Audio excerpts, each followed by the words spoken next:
I'm Dr. Frances Yahia, and I wanted to talk about limiting thoughts. There's a lot of content out on the internet, on Instagram, on TikTok about changing your limiting thoughts, self-love, and I'm here to debunk the concept that you can eradicate or change your limiting thoughts.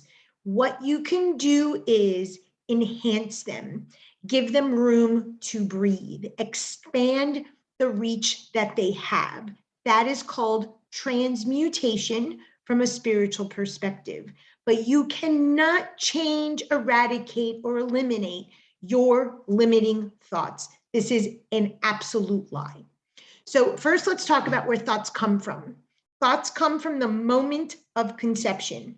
The minute mom and dad have sex and conceive you, you inherit. This is a spiritual and a mental inheritance that you inherit at the moment of conception. This cannot be changed, just like you can't change your eye color or you can't change your bone structure. The concept that we cannot change our genetics biologically, but that we can psychologically or spiritual is nonsense, not able to happen.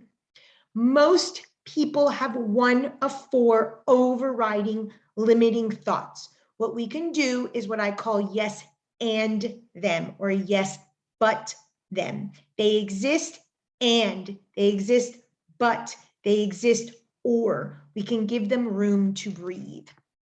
So in yoga, we talk about how God lives between the inhale and the exhale. Viktor Frankl talks about the stimulus and the response. When something affects you, take the breath, the pause. That's what he calls sort of the divine or God, the check-in, and before you respond. I call this the child, the teenager, and the adult that then leads to the spiritual adult, which is transmutation and enlightenment. The child is that immediate impulsive fight or flight response. I'm having this thought, I don't want to have it, so I respond without thinking to the person who might abandon me or poke at the bear that I feel insecure, unworthy. So we're trying to give breath to the limiting thought, to the limiting belief, but we cannot eliminate this ever. Please, if nothing else, understand that. So what you can do is transmute them. Transmute means raise consciousness around it. It exists like your body, like your lower nature, like your earthly consciousness, like the need to eat, poop, sleep, have money to pay your bills. But you can choose how all of those things are going to show up in your life. The same thing with your thoughts.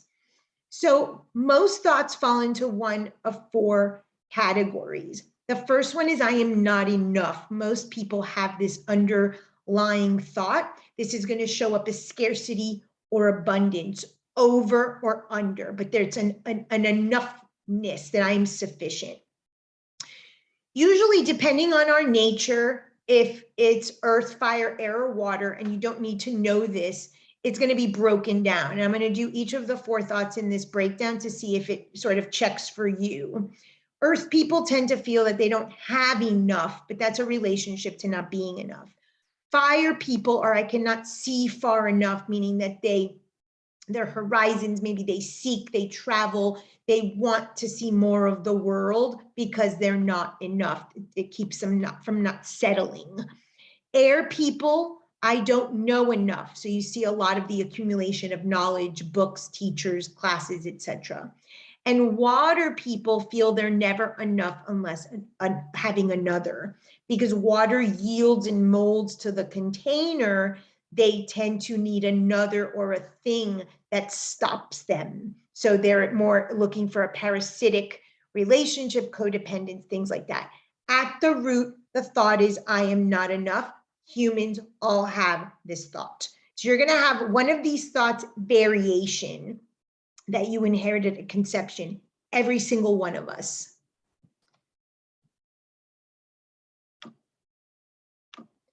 The next thought is, I will be rejected or abandoned. We all have an injury at the moment of conception where in the psyche, we feel we were kicked out of heaven, we were kicked out of Olympus, we were kicked out of the universal consciousness. So we all feel rejected, somewhere abandoned. So earth people won't try because they don't want to be rejected. Fire people pretend to try, but you don't get a chance to reject them because they're off to the next thing. Air people will disperse, so you can only reject a part of them, and water people consume you, become everything to you, so that you will never reject them or abandon them. So overriding thought can never be eliminated. I will be rejected or abandoned. Next overriding thought is, I have no identity. At the core, when we have an ego dissolution or a dark night of the soul on our spiritual journey, we reach a point where all of the layers, all of the veils are removed, and we realize we have no identity at a core. And the fear of finding this out keeps us in accumulation or searching or doing or becoming things and adding layers and roles and veils onto our life. So this unraveling process in the enlightenment process has to do with identifying, I have no identity. I do not know who I am. So earth people tend to have no identity without stability and roots. So they hold on and they're very attached to things oftentimes. Fire people have no identity if they don't have the next plan or then an escape out to let them continue seeking and finding. Air people tend to have no identity without knowledge, books, courses, teachers, learning. And water people have no identity without overwhelming emotion, a human connection, and empathy that again is all consuming. So when we are stripped in your dark night of the soul of your stability, of your relationships, of your knowledge, your curiosity, your escape route, like COVID, many of us felt this, we reach that core limiting thought, I have no identity, I have no clue who I am. And the fourth limiting thought is, I am not worthy. I am not worthy. Earth people tend to believe without things, fire people without seeking, air people without knowledge, and water people without feeling and bonding. So let's just recap. I am not enough. I will be rejected or abandoned. I have no identity, and I am not worthy. You inherited one version, and in the essence, they're all the same, of these four thoughts at the moment of conception. This can never go away. Do not think that self-love is not having those thoughts. That is actually self-betrayal. It is learning to transmute or create a breath or a space or a pause with the thought, what I call the yes and. That is transmutation and leads to enlightenment. So your thoughts need room to breathe. So this is the yes and technique. When you're doing improv, the rule of improv is if two people are sort of in banter, having a skit, one person invites the person into something, the response is yes and you keep adding and adding and adding. There's nowhere to end the skit because it's in constant renewal with this yes and technique. So that's the origins of this. So yes, you do feel worthy. Yes, you know you have no identity. Yes, you are abandonable. Yes, you will be rejected. Yes, you are not enough. That is absolutely true, accurate, that you think that about yourself. That is your lower nature. That is the notion of being asleep. That is why we attach to suffering. We believe these things. Does not matter who, what therapist, what guru, teacher tells you, it is not true.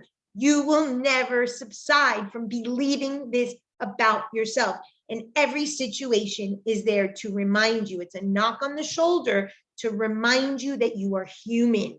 That is why you cannot eradicate these limiting beliefs, but you can give them space to breathe. And you can say, yes, I feel not worthy. And this makes me fill in the blank. Or I have no identity only when XYZ. Yes, I am abandoned except when I fill in the blank. The and has to do with your value system. It is very important to have your top two values, and it cannot be family. So in my 7 Gates book, I talk about the good buckets and the bad buckets. You go to my website, dryahia.com, you can download the 7 Gates workbook for free. I also have a ton of videos on the 7 Gates. The first assignment in the psychological X-ray, which is to understand what your subconscious and your psyche was inherited at conception, is to do the good and the bad buckets. The bad buckets are the shadow aspects that you inherited from your mother and your father. They are in you. They are your roots. They can never be eliminated. In a nutshell, they're the deadly sins or the vices or the passions, the desires. You can never eradicate this. So that's your good bucket. So you spend your life trying to pretend that you are not that in which you are. That is why you do not know your true nature. And this is spoken in every single spiritual philosophy. Once you understand in your heart, not your head, that you are gluttonous, prideful, lustful, egotistical, narcissistic, selfish, deceitful, lazy, wrathful, all of that, then you're going to tag on your value system. That oftentimes comes from the good bucket, but they're your own value systems of what you value. These I call the good bucket values: integrity, honesty, loyalty, minor spirituality, and leadership. Top 2 values cannot be family. Family is automatically associated with the bad bucket, with your lower nature, with your limiting thinking. You cannot change that. So you give the thought room to breathe. You give it a makeover. Yes, I have big hips, so I find loose, flowy pants. Yes, I have brown, ugly eyes, so I get green contacts. Yes, I don't have any definition in my face. I make high cheekbones with the makeup. Just like we enhance our physical features that we do not like, we yes and enhance our thought, mental and spiritual lower nature features we do not like. You cannot take out your eyes. You cannot chop off your hips. Same concept. So I have the bear hugging the tree. In shamanism, in my shaman initiation program, truth of thoughts is associated with the totem animal of brown bear. The brown bear has to do with the roots, the cave, the hibernation, the aspects of yourself that keep you alive, subsisting. Your parents gave you life, but you want to hide. You want to keep underneath the earth that no one knows about. It's only by bringing up the brown bear, the truth of your thoughts, the limitations that you absolutely know and feel about yourself, and attach them to the trunk, which is your value system. Despite thinking this, I will be a good partner. Despite thinking this about myself, I will show up for my children. Despite thinking this, I will pay my bills. Despite thinking this, I will care for someone's heart. Those values that keep in check that you are the lower nature, but you can show up as the higher nature in your life. The trunk has to do with the values, has to do with your day-to-day life that everyone sees. Love, sex, romance, money, work, ethics, morality, values, how you want to show up in the world. That is why I choose this image. You must go into that cave, into that hibernation, into that shadow, and bring it and integrate it into your day-to-day life. Only then will the fruits of your tree be gifted to you, which is the integration of both your lower and your higher nature. But your thoughts cannot be eliminated. Self-love is not having limit. It's not about not having limiting thoughts. It's about giving them room to breathe, giving yourself a container, a limitation in which you don't self-betray or violate your value systems. For more on values, I have several videos on my YouTube. Thank you very much.